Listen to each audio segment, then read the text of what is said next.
হয়, মই বৰ্তমান উপস্থিত আছোঁ কামৰূপ জিলাৰ জোৰসমূলি প্ৰাথমিক স্বাস্থ্যকেন্দ্ৰত।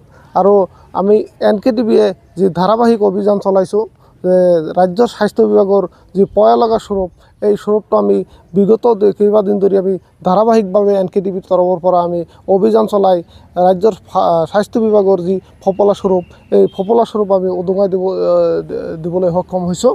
আমি পোনে পোনে আমি এই জোৰসমূলি প্ৰাথমিক স্বাস্থ্যকেন্দ্ৰখন আমি দেখুৱাব বিচাৰিছোঁ। 2011 বৰ্ষৰ 23 ফেব্ৰুৱাৰীত তেতিয়াৰ পৰিয়াল আৰু স্বাস্থ্য কল্যাণ স্বাস্থ্যমন্ত্ৰী ডক্টৰ হিমন্ত বিশ্ব শৰ্মাই এইখন স্বাস্থ্যকেন্দ্ৰ কৰিছিল। তো স্বাস্থ্যকেন্দ্ৰ কৰিছিল ঠিকেই, কিন্তু এই কোনো ধৰণৰ চিকিৎসা বা নাৰ্ছ ইয়াতে কোনো চিকিৎসাৰ ব্যৱস্থা হোৱা নাছিল। তো এই মুহূৰ্তত আমি চিকিৎসালয়ৰ ভিতৰ ভাগত দেখাব খুজিছোঁ আচলতে কেনেদৰে এক পৰিৱেশ সৃষ্টি হৈছে দেখাব খুজিছোঁ। তো ভিতৰ ভাগত চিকিৎসাৰ যি মানে এক ছবি, এই ছবি দেখিলে আপুনি মন কৰিব যে এইটো আচলতে চিকিৎসালয় নে কোনো গৰুৰ গোহালি বা বেলেগ কিবা এইটো বুলি এক মানে ধাৰণা কৰিব।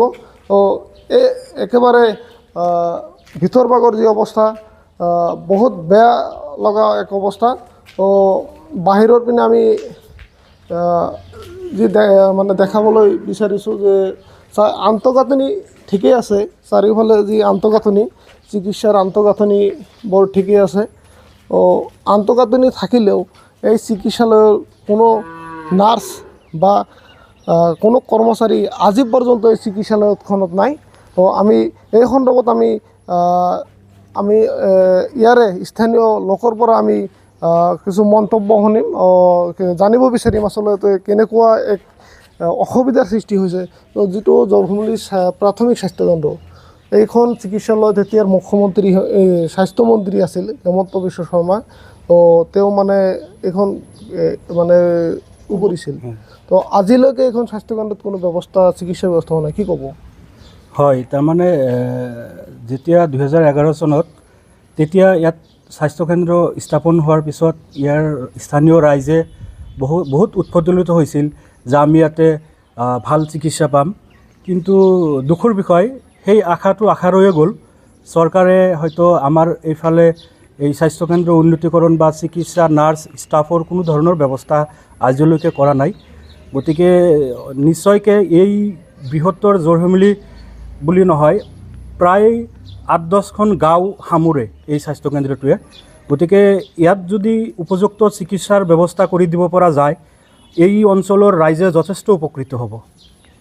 তো এইখনে বৰ্তমান যি মানে এই প্ৰাথমিক স্বাস্থ্যকেন্দ্ৰৰ আণ্ডাৰত মানে চিকিৎসা মানে ৰোগীসকল কেনেকুৱা অসুবিধা হৈছে?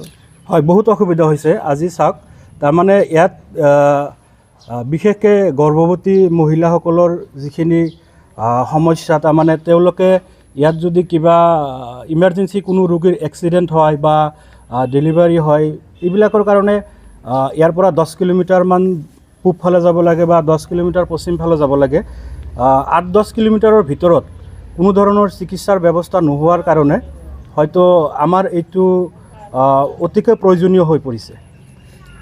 তো আচলতে যি আমি NKTVয়ে যি অভিযান চলাইছোঁ, আচলতে স্বাস্থ্য বিভাগৰ যি ফপলা স্বৰূপ, এইখন প্ৰাথমিক স্বাস্থ্যকেন্দ্ৰত চালেও আপুনি কি বুলি ক'ব এবাৰ ভাবি চাওক।